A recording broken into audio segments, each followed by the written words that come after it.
The Ministry of Finance highlighted the resilience of the economy, explaining that it had faced numerous economic challenges, including the COVID-19 pandemic, high inflation, physical constraints, Ebola, drought, and the Russia-Ukraine conflict. In the financial year 2021-2022, the economy experienced a growth rate of 4.6%, an improvement from the previous year's 3.5%.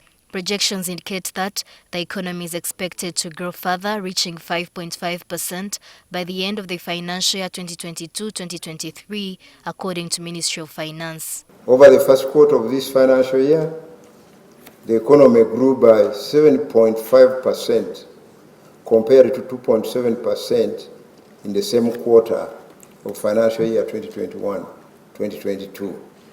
And this is mainly driven by increased value addition in both the industry and services sectors, which grew at 12.7% and 9% respectively.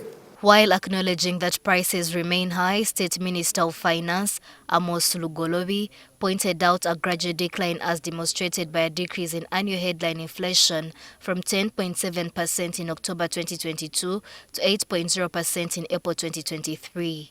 This reduction is mainly on account of a slowdown in the increase of prices for food, both manufactured food and food crops, beverages, as well as reduction in prices of building materials, fuel, and electricity. However, the Ministry of Finance recognized the necessity of expanding the tax base and curbing tax exemptions to strengthen the country's economy.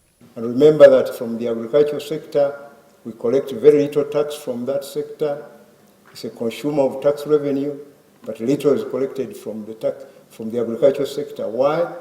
Because there are numerous exemptions happening in that sector.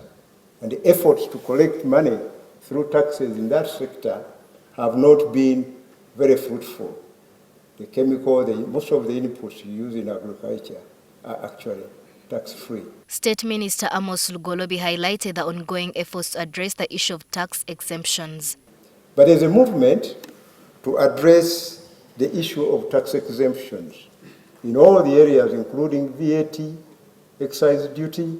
In fact, in the recent presentations in Parliament, we have moved to remove some of these exemptions. So as we widen the economy, broaden the economy, I believe that the tax to GDP ratio, and I mean reducing also the tax expenditure, tax exemptions, we should be able to raise our tax to GDP ratio. Furthermore, Lugoloobi says there is need to curb the fiscal deficit as the resources mobilized are far less than what is required to finance the entire budget.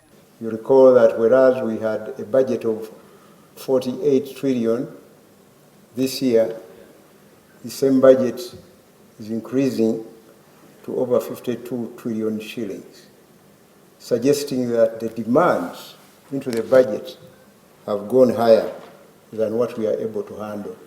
And we're only expecting to raise revenue of 29-something trillion shillings. So that gap we finance through borrowing. Other issues noted during the presentation of the NRM Manifesto Commitments is parish development model. In relation to the parish development model, the government allocated more than 1 trillion shillings in the budget for the PDM in the financial year 2022-2023. Currently, more than 522 billion shillings have been dispersed to 10,459 PDM circles that are ready. Nobat at Kunda, NTV News.